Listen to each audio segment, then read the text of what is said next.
Bonjour, alors je vais faire une vidéo sur le sujet des migrants ou de la migration, mais je ne voudrais pas nécessairement parler des migrants directement, mais répondre aux arguments que j'entends depuis des années en faveur de l'accueil des migrants, des migrations, de l'encouragement aux migrations, etc. Et je sais que c'est très délicat parce que ça porte sur des souffrances humaines réelles dont moi je ne suis pas victime. Donc, si vous voulez, je suis d'accord que c'est très émotionnel et beaucoup de gens ont des réactions extrêmement émotionnelles, ce qui est compréhensible à ce sujet. Néanmoins, ça fait des années et des années que je discute de ces questions avec des amis et je pense que toute une série d'arguments que j'entends qui estiment qu'il faut encourager l'accueil, encourager les migrants, encourager l'immigration, etc., sont extrêmement mauvais. Alors, je vais essayer d'expliquer ça systématiquement. Premièrement, je vais commencer par une anecdote. Quand la Chine s'est ouverte au monde après la période Mao Tse-tung, à l'époque de Deng Xiaoping, qui était dirigeant de la Chine à cette époque, il a été aux États-Unis, il a rencontré le président américain de l'époque qui était Jimmy Carter, et Carter lui a dit, mais vous savez, vous devez ouvrir vos frontières, laisser sortir les Chinois qui à l'époque ne pouvaient pas sortir. Et Deng Xiaoping a dit, oh, certainement, vous voulez combien de Chinois 10 millions Bon. Et évidemment, ça a mis fin aux élans droits de l'homme de Carter, parce qu'il n'avait évidemment pas envie de voir débarquer 10 millions de paysans chinois, disons, aux États-Unis. Ce que l'ouverture des frontières signifie pour les dirigeants occidentaux, c'est faire venir une certaine quantité, mais pas nécessairement maximale, une certaine quantité de main-d'œuvre qui permet de faire concurrence aux travailleurs autochtones et par conséquent de baisser les salaires et d'augmenter les profits. Et l'autre, c'est de faire venir des gens très bien formés, des intellectuels, et c'est ce qu'on appelle en anglais le brain drain, c'est la fuite des cerveaux, le pillage des cerveaux, qui a existé depuis très longtemps aux États-Unis, où ils ont pris d'abord des cerveaux d'Europe après la guerre, puis maintenant des cerveaux d'Asie, et qui viennent suppléer au déficit de leur système d'enseignement. On viendra à cette forme de migration, mais c'est ça ce que ça voulait dire. Il n'a pas envie de voir débarquer 10 millions de paysans chinois. Et cette anecdote illustre ce qui pour moi est la question fondamentale à laquelle les gens qui analysent la question des migrations du point de vue des droits de l'homme ne répondent jamais, c'est combien de gens voulez-vous? Parce que, pour la raison pour laquelle ils ne répondent pas, c'est qu'ils répondent en termes vagues. Ils disent qu'il faut accueillir les gens qui fuient la guerre. Mais si vous regardez les statistiques de l'ONU, on parle de dizaines de millions de gens. Parfois ils ajoutent « et qui fuient la misère ». Ça fait des centaines de millions de gens, peut-être 1 milliard de gens. Ça dépend comment vous définissez la misère, ce que vous appelez fuir. Et donc, si vous dites qu'il faut accueillir tous ces gens-là, il faudra expliquer à votre propre peuple que c'est ce que vous voulez. Il faudra le convaincre. Il y a des élections. On voit ce que donnent les élections récemment en Europe. Bien, il faut supprimer les élections, mais tant que vous avez des élections, il n'est pas impossible pour les gens de voter alors pour ce qu'on appelle des populistes, c'est-à-dire des gens qui disent non, non, nous on va limiter l'immigration. Parce que si vous donnez, pour revenir à la question des chiffres, si vous dites on en veut un chiffre que je vais appeler déraisonnable, mettons 20 millions, 25 millions pour la France. Bon, prenons ce chiffre-là. Alors là, je pense que vous n'arriverez jamais à convaincre les gens.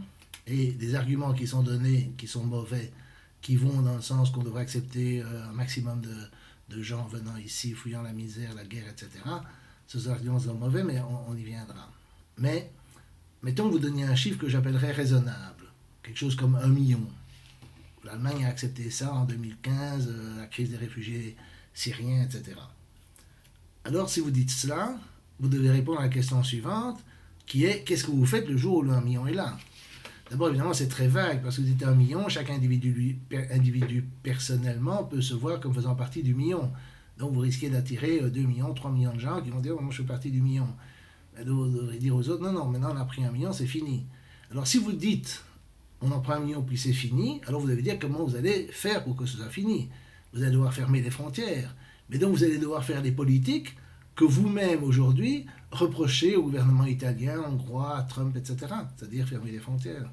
Et donc les politiques inhumaines que vous dénoncez, un jour ou l'autre, vous les appliquerez vous-même. Et c'est bien pour ça que la réponse à la question fondamentale n'est jamais abordée. Mais c'est parce qu'on ne répond pas à cette question fondamentale que les populations se disent oui, oui, oh, si on laisse faire, on se retrouve avec 25 millions, 50 millions, etc. Alors, C'est ça toute l'ambiguïté. Ce n'est évidemment pas les 600 personnes de l'Aquarius, ni même les 24 000 personnes dont parle Madame Taubira, parce qu'elle dit oui, les Français sont monstrueux, ils ne veulent pas accepter 24 000 personnes. Mais non, évidemment, même le Front National accepterait 24 000 personnes. Si vous lui dites voilà, c'est 24 000 et puis c'est fini, basta, il n'y a plus rien, plus personne. Mais c'est pas de ça qu'il s'agit. Et Taubira le sait très bien. De Villepin dit oui, on devrait accepter l'Aquarius, une question de droits de l'homme, etc. Ok, mais et après combien? C'est un autre bateau, un autre bateau, un autre bateau, etc. Alors, il y a un autre argument que Bernard-Henri Lévy dit, que Verhofstadt donne au Parlement européen, c'est de dire oh, mais ça, c'est des fantasmes d'extrême droite, le flux migratoire sont terminés, il n'y a plus de crise, etc. Bien. Mais premièrement, si le flux migratoire. D'abord, premièrement, la question des chiffres, quand il s'agit de gens qui sont illégaux, c'est pas si facile. Je suis désolé, que ce soit la fraude fiscale, la fraude sociale, l'immigration clandestine, etc. Comment est-ce que vous trouvez des chiffres fiables? Parce que s'il y a une manifestation entre la Bastille et la République à Paris, vous regardez les chiffres des organisateurs, vous regardez les chiffres de la police, ils peuvent différer par un facteur 2 ou 3. Alors ça, en principe, on devrait pouvoir compter objectivement, mais si même ça, c'est difficile à compter, parce qu'il y a des intérêts différents, etc., comment voulez-vous que ce ne soit pas le cas pour des chiffres, des questions sensibles comme l'immigration? Si vous demandez à des gens qui vont dire non, non, il y a beaucoup plus de gens que les statistiques officielles, on va leur dire non, vous faites le jeu du Front National, etc. Dans les universités, ce serait impossible à défendre ce genre de position. Donc évidemment, il n'y a pas de liberté de recherche sur cette question. Mais admettons que les flux ont diminué, admettons les chiffres officiels. Mais c'est en partie dû au fait qu'on a pris des mesures contre l'immigration. On a dit aux Turcs, non, non, on va vous payer pour vous garder les réfugiés syriens chez vous, dans des camps évidemment. Et puis on a évidemment la frontière, par exemple, entre le Maroc et l'Espagne, qui est dans le nord du Maroc, est très sérieusement fermée. On prend des mesures pour forcer ou pousser les autorités libyennes à surveiller mieux leurs frontières. Etc., etc. Et évidemment, on en renvoie un certain nombre, et il y a des gens qui se noient. Et donc, tout ça, évidemment, sont des mesures qui incitent les gens à ne pas venir. Mais c'est justement ces mesures-là que les droits de l'homiste refusent, parce qu'il faut savoir ce qu'ils veulent. S'ils veulent qu'on prenne ces mesures, alors qu'est-ce qu'ils objectent au fait que... Quelles sont les mesures qu'ils considèrent acceptables et pas acceptables? Je ne sais pas. S'ils devaient être vraiment cohérents, ils devraient envoyer des bateaux, prendre les gens qui veulent venir en Europe, à partir de l'Afrique, et les ramener dans des conditions, dans des bonnes conditions, puis leur donner des papiers, du travail, enfin tout ça pour qu'ils puissent s'intégrer ici, parce que sinon, ils n'ont pas de position cohérente. Alors en plus, on nous dit, bon, la crise est passée, etc. Ok, mais qu'est-ce qui vous dit qu'elle ne va pas revenir? On nous dit aussi, en même temps, pour parler comme Macron, qu'il y a 100 millions, 150 millions de réfugiés climatiques qui vont arriver. Et je disais ça à un ami, ils ne vont pas pouvoir empêcher qu'ils viennent. Ben, si, ils vont empêcher qu'ils viennent, justement.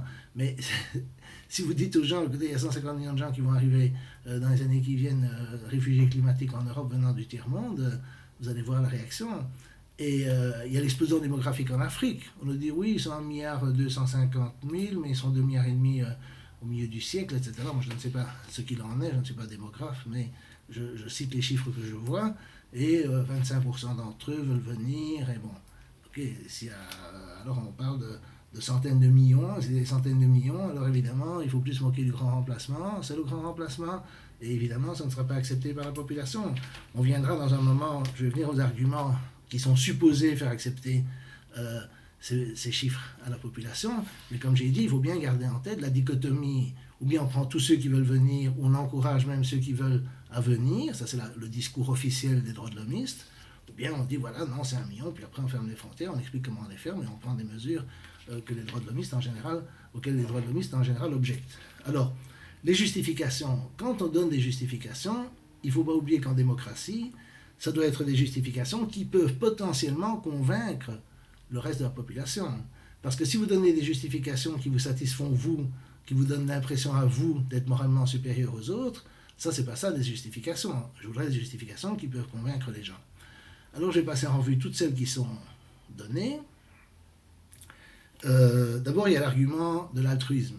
On dit comment vous vivez bien ici, vous avez mangé tous les jours, et puis il y a ces pauvres types qui arrivent dans des bateaux, qui se noient, comment vous pouvez refuser leur accueil? Mais le problème de l'altruisme, c'est que si je me promène à Bruxelles ou à Paris et que je donne 5 euros, ce qui n'est pas énorme, à chaque mendiant, j'aurai rapidement entamé mon budget. Parce qu'il y a effectivement des mendiants partout, partout, partout, partout. Il y a aussi des SDF. si j'étais altruiste, je ne vois pas pourquoi j'accueillerais pas des SDF chez moi. Si je ne le fais pas, c'est par égoïsme. Mais vous aussi, qui me regardez, vous ne le faites sans doute pas. Alors évidemment, le problème de l'altruisme, c'est qu'on va dire, bon, c'est... Et donc, autre altruisme, je pourrais donner une partie de mon revenu à alléger les souffrances entièrement des organisations contre la faim médicale, etc. La plupart des gens ne donnent pas la moitié de leur revenu, même s'ils pouvaient le faire à ces organisations, par égoïsme. Donc, si vous voulez, prêcher l'altruisme, c'est toujours un peu embêtant, surtout quand on prêche l'altruisme et on dit, bon, c'est à l'État de s'en occuper. Parce que l'État, c'est finalement nous. Et donc, à la fin, c'est quand même la population qui doit s'en occuper. Et donc, c'est une façon de prêcher l'altruisme sur le dos des autres, qui est une position que je n'ai jamais réussi à trouver extraordinairement morale. L'autre argument, c'est que non, il faut qu'ils viennent parce que c'est bon pour l'économie, il y a vieillissement de la population, il faut qu'ils payent nos pensions, etc., etc. Bon, alors il faut examiner cet argument. D'abord, cet argument, évidemment, n'est pas un argument sans limite. Ce n'est pas un argument no border. Parce qu'évidemment, de nouveau, s'il y en a 50 millions, je ne suis pas sûr que ce soit bon, ou s'il y a 30 millions ou 10 millions, je ne suis pas sûr que ce soit bon pour notre économie ou pour la population. Mais prenons l'argument en distinguant différents types de gens qui arrivent. Et les gens non qualifiés qui, dans le temps, effectivement, il y avait un certain nombre de gens venant du Maghreb, etc., qui ont été travaillés dans les usines, dans les mines, etc., et qui n'avaient pas besoin de grandes qualifications pour ces travaux. Et ces gens-là, désolé, s'ils arrivent aujourd'hui d'Afrique, ils n'ont pas de qualification, mais qu'est-ce qu'ils vont faire? Je veux dire, ces usines n'existent plus. Des grands besoins de main-d'œuvre non qualifiée, nos économies n'en ont plus. Alors évidemment, ces gens-là vont faire ce qu'ils font malheureusement dans beaucoup de grandes villes du tiers-monde, c'est des petits commerces plus ou moins légaux, etc., des petits trafics, etc., parce qu'il n'y a pas d'alternative pour eux. Donc dire que c'est bon pour l'économie, c'est discutable. Et puis il y a toute une série de gens qui sont des artisans, des chauffeurs de taxi, des femmes de ménage, etc., qui sont, je vais dire, semi-qualifiés et qui effectivement peuvent remplir des tâches utiles, ça c'est vrai, mais de nouveau, ça dépend combien, et qui pour des gens de ma classe sociale sont parfaits. Moi je ne demande pas mieux que d'avoir le choix de maximum de restaurants, d'avoir tous les artisans que vous voulez, venant des pays de l'Est et tout ce que vous voulez, les plombiers polonais, c'est parfait pour moi. Mais si j'étais restaurateur français ou belge, ou plombier français ou belge, etc., alors évidemment, je verrais d'un mauvais œil ces concurrents venir parce que cette concurrence fait baisser les prix. Vous pouvez retrouver les choses comme vous voulez, elle le fait. Et si je fais mon steak frites, salade, et que j'ai à côté de moi un restaurateur qui fait de l'excellente nourriture indienne, chinoise ou je ne sais pas quoi, et que mes clients vont chez lui, ben, évidemment, je ne serais pas content. On dirait que je n'ai qu'à m'adapter, mais bon, ça, c'est pas si facile. Et donc, il est évident que pour les gens de ma classe sociale, et c'est dans ma classe sociale, c'est-à-dire la petite bourgeoisie intellectuelle, qu'on trouve les gens qui sont les plus grands partisans de l'immigration, c'est aussi eux qui ont intérêt, parce qu'ils ont un revenu stable, garanti par l'État, tant que l'État peut payer, c'est pas un problème. Et donc, évidemment, ces gens-là ont un intérêt économique qui est déguisé en discours moralisateur. Et finalement, il y a une autre catégorie de gens, ce sont les gens très qualifiés, les médecins, par exemple, les ingénieurs, etc. Et ça, les Américains en particulier, on en fait venir beaucoup, de médecins philippins, et ça, j'ai toujours été totalement opposé à ça, parce que c'est du pillage de cerveau. C'est-à-dire qu'on utilise les ressources éducationnelles des pays du tiers-monde pour former des gens qui après viennent travailler ici, enfin aux États-Unis principalement, mais aussi ici, et dont on ne paye donc pas l'éducation, on ne paye pas les frais. On peut dire après, l'éducation, on s'en fout, c'est pas important, les enfants peuvent s'amuser, on n'a pas besoin d'enseigner, on n'a pas besoin de transmettre des connaissances, tout ça c'est dépassé. Et puis on fait venir des gens qui sont formés de façon plus traditionnelle dans d'autres pays pour suppléer au déficit de nos capacités d'enseignement. Et ça, c'est franchement quelque chose que je trouve extrêmement immoral. De nouveau, je ne parle pas d'un individu, je parle d'un système. D'accord? Alors, les autres arguments que j'entends, c'est les arguments de culpabilisation. Ce n'est pas des arguments, comme je dis, d'altruisme à proprement parler, ni que c'est utile, mais c'est que vous êtes des salauds et vous devez accepter une immigration croissante pour différentes raisons. La première, c'est évidemment la pénitence par rapport au colonialisme. Mais c'est un peu compliqué parce que déjà c'est un argument qui ne marche pas si vous allez en Suède, en Finlande, en Norvège, etc. Ces pays n'ont pas eu de colonie, ou en Suisse. Alors évidemment, c'est aussi un peu bizarre parce qu'on dit oui, nos richesses se sont basées là-dessus. Bon, c'est compliqué parce que les pays colonisés, les pays coloniaux avaient aussi des frais liés au colonialisme et il faudrait vraiment prendre les Français ou les Belges pour des bras cassés absolus. S'ils s'étaient enrichis avec le colonialisme, comment se fait-il qu'ils ne sont pas plus riches, et ils ne sont pas plus riches que les Suédois ou les Suisses, etc. Donc c'est une histoire assez compliquée. Et en plus, si on parle du problème actuel, qui est celui de l'explosion démographique en Afrique, cette explosion, elle est due à la médecine moderne. Je ne veux pas dire qu'elle est due au colonialisme, mais elle est due au fait qu'il y a eu des transferts de sciences, de technologies entre l'Europe et l'Afrique, qui font que cette médecine moderne permet aux gens d'éviter de mourir en bas âge, de mourir en couche, etc. Et que par conséquent, c'est une des sources de l'explosion démographique. Donc, faire comme si ce serait tellement mieux si on était resté dans la période précoloniale. Oui, dans la période précoloniale, les gens mouraient en bas âge, en couche, etc. Et alors l'explosion démographique n'aurait pas lieu et le problème ne se poserait pas. Mais on peut difficilement considérer ça comme une solution humaine au problème tel qu'il existe aujourd'hui. Donc cet argument de la mauvaise conscience, en plus évidemment, l'immense majorité des gens ici vont vous dire, oui mais mon grand-père, il était ouvrier, il était paysan, il était ci, il était ça, en quoi est-ce qu'il a bénéficié du colonialisme, à part le fait qu'effectivement, il vaut mieux vivre ici que vivre là-bas, ça c'est vrai, mais on reviendra à cette situation là-bas, mais c'est pas de la mauvaise conscience à l'état pur. L'autre argument bateau, c'est oui, mais il y a les multinationales qui exploitent ces pays, il faut arrêter qu'on les exploite, etc. Ça, c'est de la gauche morale dans toute sa splendeur, parce que personne ne nous dit comment faire. Et en plus, quand les travailleurs ici s'en prennent plein la gueule en matière d'allongement de l'âge de la retraite, de diminution des services sociaux, de diminution des services publics, etc., et qui ne peuvent rien faire, parce qu'ils ne peuvent rien faire. Toutes les luttes qu'on lutte, mais toutes les luttes mènent à rien. Les trucs continuent, privatiser les services publics, enfin, ils sont dans une régression sociale sans fin, et on leur dit oui, vous devez arrêter les multinationales qui exploitent les Africains. Non, c'est aux Africains à le faire. Si le jour où les Africains, par exemple, décident de vendre plus cher leurs matières premières, etc., moi je suis le premier à applaudir, et je serai le premier à tout faire, si c'est possible, pour éviter que nos gouvernements les empêchent de faire cela. Mais on ne peut pas demander plus. C'est à eux de le faire. S'ils n'ont pas de gouvernement capable de le faire, s'ils n'ont pas de mouvement populaire, s'ils n'ont pas de révolution qui leur permettent de faire cela, alors effectivement, c'est pas nous qui allons arrêter cela. Et utiliser ça de nouveau comme argument de mauvaise conscience me paraît tout à fait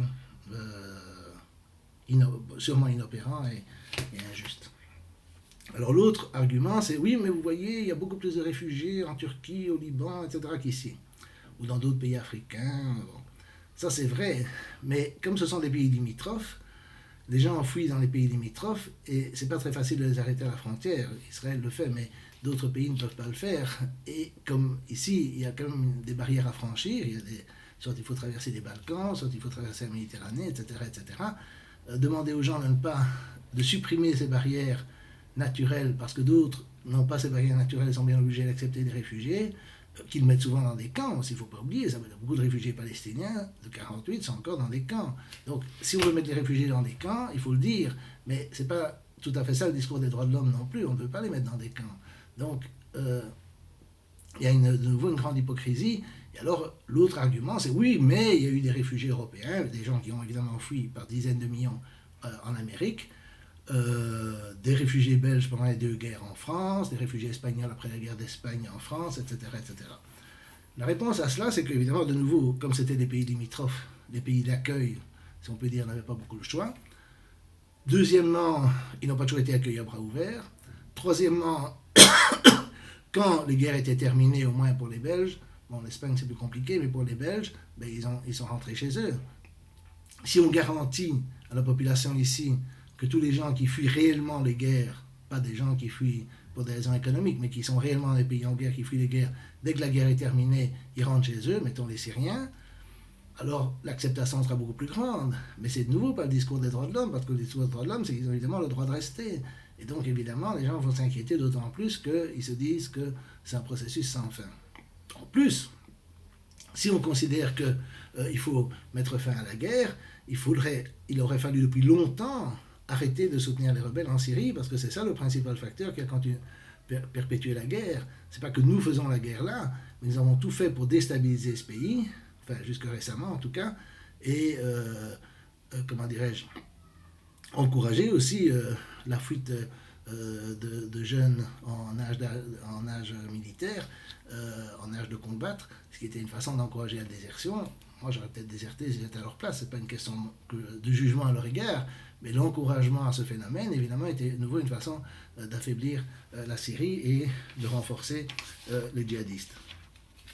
Alors, le problème, si vous voulez, maintenant je vais venir, on va me dire, mais quelle solution? Ben, d'abord, c'est pas si simple, j'ai pas de solution. Mais il y a une certitude, d'abord en ce qui concerne l'Afrique. Prenons l'Afrique ou le Moyen-Orient. C'est que la seule solution pour eux, pour l'immense majorité des gens qui sont là, ce sera toujours le développement sur place. Parce que même si on prenait, ce qui est totalement irréaliste, 50 millions, 100 millions d'Africains en Europe, il en resterait 1 milliard et des ou 2 milliards, etc., qui resteraient sur place et qui n'auraient pas d'autre choix que de se développer.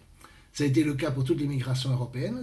L'Europe aussi, à une époque, les gens étaient pauvres, ils allaient chercher fortune en Amérique, ok, mais les Européens, dans leur majorité, sont restés en Europe et ils ont développé l'Europe. S'il y a une guerre dans votre pays, vous pouvez rester pour y mettre fin. C'est ce que font les soldats de l'armée syrienne. Si votre pays est pauvre, vous pouvez le développer. Ce qui a été le sort de centaines de millions de gens, de milliards de gens dans l'histoire. Vous pouvez dire que j'en parle à l'aise parce que moi je suis relativement riche à l'échelle mondiale, j'ai un certain confort, etc. Ça c'est vrai, mais ce que je dis est aussi vrai. Si vous prenez la Chine et l'Inde, leur solution n'a jamais été de déverser leur population en masse dans d'autres pays. Parce que même si Carter avait dit oui, on va prendre 10 millions de Chinois, ça a été une goutte d'eau dans la mer par rapport aux milliards de Chinois qu'il y avait déjà à l'époque. Et donc, ça ne résout absolument pas leurs problèmes. En plus, les gens qui s'en vont, comme je l'ai dit, c'est parfois des cerveaux, ce qui est très très dommageable, ou bien ce sont des gens qui sont très entreprenants, qui sont très courageux, etc., etc., et qui de nouveau seraient plus utiles dans leur pays que s'ils viennent ici. Donc du point de vue de l'Afrique et du point de vue du Moyen-Orient, tout ça, l'immigration n'est absolument pas une solution. Alors, est-ce qu'ils trouveront une solution par eux-mêmes? Est-ce qu'ils mettront fin à leur explosion démographique? Est-ce qu'ils se développeront? Est-ce qu'ils feront comme l'ont fait la Chine et d'une certaine façon l'Inde? J'en sais rien, je ne sais pas le prédire. Mais je suis certain que c'est la seule solution s'il y en a une. La solution de l'immigration pour eux n'en est pas une. Alors, mais qu'est-ce qui se passe de notre point de vue? De notre point de vue, moi je ne crois pas à l'invasion migratoire. Parce qu'il y a des contre-mesures qui sont prises. Et les contre-mesures, elles sont prises par les gouvernements dits d'extrême droite. Le nouveau gouvernement italien, le gouvernement autrichien, le gouvernement hongrois, etc., etc. Maintenant, j'aime pas beaucoup l'expression extrême droite parce que ça renvoie à l'avant-guerre, au fascisme italien, à Hitler, etc. Alors il faut quand même bien se rendre compte que si la seule chose qu'on reprochait à Hitler, Mussolini et compagnie, c'est d'avoir limité l'immigration vers leur pays, qui devait exister aussi à l'époque, ce ne serait pas grand-chose. Parce qu'il y avait des prisons pour les dissidents, il y avait des camps, il y avait une suppression totale de la liberté d'expression, et puis il y a eu la guerre. Bon. Si vous prenez par exemple Trump, ben moi j'ai été aux États-Unis, j'ai pas entendu un mot de gentil de Trump. Pas un mot, ni dans les médias, ni dans les collègues, ni personne. Personne ne dit un mot de lui, de gentil de lui. Alors Hitler, évidemment, 1 an après son arrivée au pouvoir, il n'y a plus d'opposition. Donc si vous commencez à mélanger, vous dites que c'est du fascisme, etc. En Italie aussi, il y a des gens qui attaquent le gouvernement, ils vont continuer à exister, ils ne vont pas être mis en prison, ils vont pas être mis dans des camps. Donc si vous continuez à identifier le fait de défendre des frontières avec le fascisme, vous êtes perdu. Parce que tous les gouvernements, à toutes les époques, même les gouvernements antérieurs avant le nouveau gouvernement italien, autrichien, etc., ont toujours limité jusqu'à un certain point l'accès à leur territoire. Ils l'ont tous fait. Et donc, si vous appelez ça du fascisme, vous appelez ça du racisme, alors évidemment, tous les gouvernements, toutes les époques ont toujours été fascistes et racistes et le monde ne veut plus rien dire. Pour moi, le racisme, par exemple, c'est établir des distinctions légales à l'intérieur d'un État-nation entre citoyens en fonction de leur race, leur origine, leur sexe, etc. Bon. Mais pas entre citoyens et étrangers, parce que la distinction entre citoyens et étrangers est à la base même de la souveraineté nationale, et comme tous les gouvernements à ce jour respectent le principe de la souveraineté nationale en principe, enfin en tout cas pour eux-mêmes, ben, tous les gouvernements ont tous été racistes si on pense à cette définition, et ils le seront encore très longtemps. Donc il y a une énorme confusion dans le discours. Mais c'est important de comprendre que les effets du discours ne sont pas et ne seront pas qu'on va ouvrir les frontières, qu'on va accueillir 50 millions d'Africains, etc., ou qu'on va résoudre les problèmes de l'Afrique. Les résultats du discours vont être l'exact opposé de ce que le discours est supposé faire, et c'est en général ce que je reproche au discours sur les droits de l'homme. C'est pas que je suis contre les droits de l'homme, je suis contre des discours qui prétendent justifier des politiques au nom des droits de l'homme et qui ont l'effet exactement inverse de celui qu'on prétend rechercher. Un bon exemple, évidemment, c'était pendant la guerre en Libye, en 2011. Je me rappelle de discussions avec des gens qui disaient qu'il fallait absolument bombarder la Libye parce que ce horrible tyran Kadhafi empêchait les Africains de passer la Méditerranée et de venir chez nous. Ben, on a vu, maintenant il est disparu, il n'empêche plus, on voit le résultat. Donc, je veux dire, il faut si vous voulez, moi, ma philosophie morale, c'est qu'il faut regarder les conséquences des actions, pas simplement les principes qu'on invoque, que ce soit le christianisme, l'islam, les droits de l'homme, peu importe. Les grands principes, etc. Oui, non, quelles sont les conséquences pratiques de votre politique? Et dans ce qui concerne le discours sur l'immigration, le discours pro-migrant qu'on va entendre tout le temps, chaque fois qu'il y a une mesure qui sera prise, il va y avoir des réactions de tous les artistes, de toutes les consciences morales, des professeurs d'université, des présidents d'université, etc., vont tous se mobiliser pour dénoncer tel propos odieux, pour telle mesure scandaleuse, etc., etc. Tout le temps dans ce sens-là. Par exemple, mon université, l'université de Louvain, a toujours pris position, les positions les plus droits de l'homme sur cette question. Ils n'ont jamais été solidaires des grèves, par exemple. Et ils ne pourraient pas l'être, parce que s'ils l'étaient, tout leur département d'économie serait contre eux, parce que les économistes, en général, sont pour les mesures économiques prises par les gouvernements. Donc, là, ils sont complètement neutres, mais dès qu'il s'agit de questions droits de l'homme, alors là, évidemment, ils sont à l'avant-garde. Mais cette politique, ce qu'elle fait, c'est qu'elle radicalise les populations, à qui on ne répond pas aux deux questions fondamentales. Combien voulez-vous? Et si le nombre que vous arrivez qu'on accepterait est atteint, que fait-on pour ne pas en avoir plus?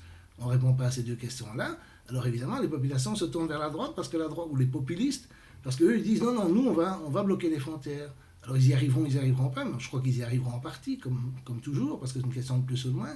Et alors ils sont très populaires à cause de cela. Et donc vous vous retrouverez non seulement avec moins de migrants que si vous avez accepté le principe de la souveraineté nationale, c'est-à-dire le principe selon lequel les États et leurs représentants politiques ont le droit de décider qui réside sur le territoire ou pas, et que les gens qui sont illégaux, et que les slogans du style « aucun homme n'est illégal, aucun être humain n'est illégal », etc. n'ont aucun sens, parce que si vous êtes sur un territoire sans l'autorisation du gouvernement de ses représentants, vous êtes illégal par définition.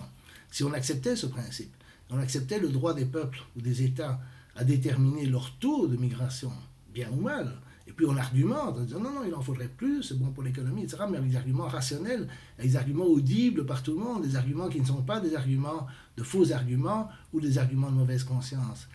Si on acceptait cela, on ne pousserait pas les gens dans les bras de la droite. Or, ce qu'on fait, c'est pousser les gens dans les bras de la droite, parce que la droite, évidemment, elle promet de limiter l'immigration. Alors, cerise sur le gâteau, dans cette droite, je ne dis pas tout, mais dans cette droite, vous allez trouver des gens qui sont contre l'avortement, qui sont contre le mariage pour tous, qui sont pour la peine de mort, qui sont pour le port d'armes à feu. Ces choses existent aux États-Unis.